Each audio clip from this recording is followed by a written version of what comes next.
एक तू सच्चा, तेरा नाम सच्चा, अनंत। पृष्ठ 523। सतपुरुष बाबा फुलसंदे वाले कहते हैं, हे परमेश्वर, युग कल्प बीत जाते हैं पर आत्माओं का संगीत अखंड अलाप खत्म नहीं होता। यह आत्मा का अनहद संगीत जो कभी रुकता नहीं, क्योंकि तेरी इस बेसुधी ने, तेरे दीदार ने हमें बेसुध और बेहोश कर रखा है। सतपुरुष बाबा फुलसंदे वाले अपने देवतुल्य शिष्यों के साथ मार्ग में विचरण करते हुए बोले, हे देवगणों, विलासिता की फुलवारी से गुजरने वाला मार्ग मनुष्य को विनाश की तरफ और तप संयम परीक्षाओं के झाड़ पहाड़ों से जाने वाला मार्ग जीव को ब्रह्म में ले जाकर स्थित कर देता है।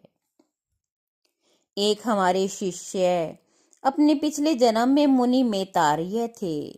उनका जन्म राजकुल में हुआ था, किंतु किसी शत्रुदेव ने उसका अपहरण करके जंगल में डाल दिया।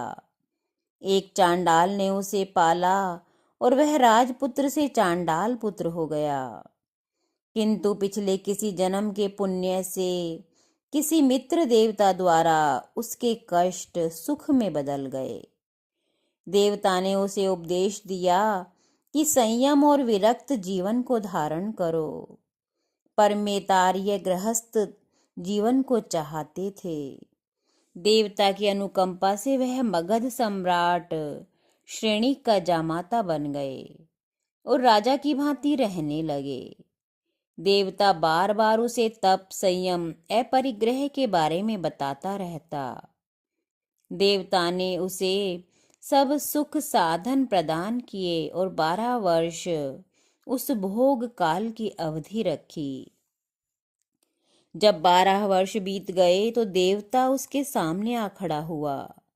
मेतार्य साधु नहीं बनना चाहता था, पर देवता के द्वारा विवश करने पर उसे साधु बनना पड़ा। कभी वह खुद को कोसता, कभी देवता को। महल छोड़कर वनों में वह विचरता फिरता। उसका मन संसार में ही लगा रहता। इस कारण वह मानसिक वेदना सहता रहता। किंतु निरंतर तपस्वियों के संग से उसकी जगत वासना जाती रही और वह पूर्ण रूप से मुनि भाव में स्थित हो गया। सत्संगति क्या नहीं कर देती। वह साधुचर्या में रमण करने लगा। आसक्ति अहिंसा में बदल गई।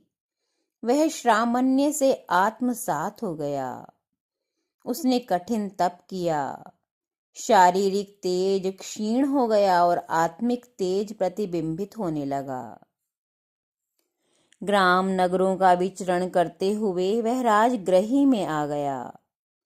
1 मास की लंबी तपस्या थी। पारणा के लिए भिक्षा करने एक सुनार के यहाँ गया। सुनार राजा श्रेणी के लिए हार बना रहा था, जिसमें सोने के जौ बनाकर लगा रहा था।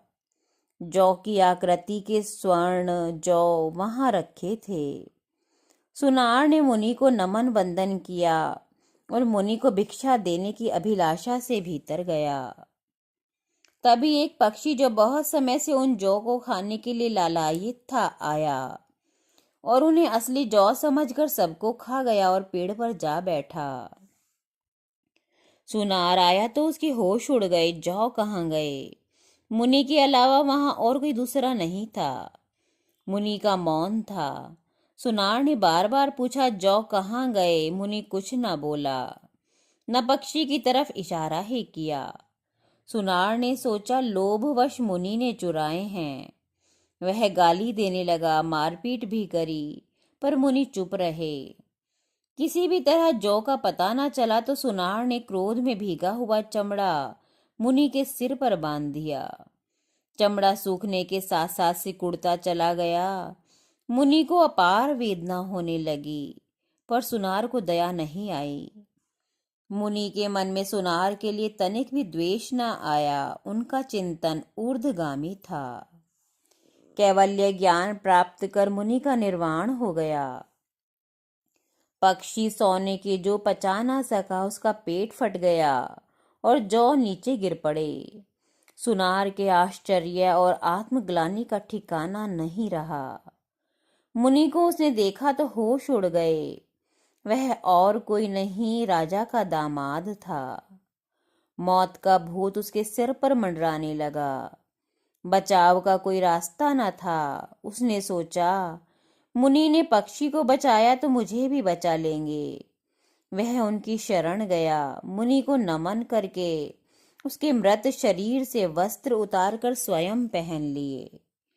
साधु वेश में सुनार राजा के सामने पेश किया गया। राजा साधु भक्त था, इस भेष में वह उसे दंडित नहीं कर सकता था। उसने सैनिकों से कहा, जब तक ये मुनिचर्या का पालन करे अवध्य है, किंतु जब मुनि भाव को त्याग दे तभी इसका सिर उड़ा देना। सुनार भय से वास्तविक मुनि बन गया। वह मुनियों के पास गया और साधुत्व स्वीकार करके, कठिन तप साधना करके वह सिद्ध बुद्ध, वह मुक्त बन गया। धर्म परिषद को संबोधित करते हुए सत्पुरुष ने कहा, देखो, मुनि ने अपने प्राण गंवाए पर यह ना कहा कि सोने के जौ पक्षी के पेट में हैं। नहीं तो सुनार पक्षी को मारकर जौ के उसके पेट से जौ निकाल लेता। मुनि ने पक्षी के लिए अपने प्राण दे दिए। एक तू सच्चा तेरा नाम सच्चा, एक तू सच्चा तेरा नाम सच्चा।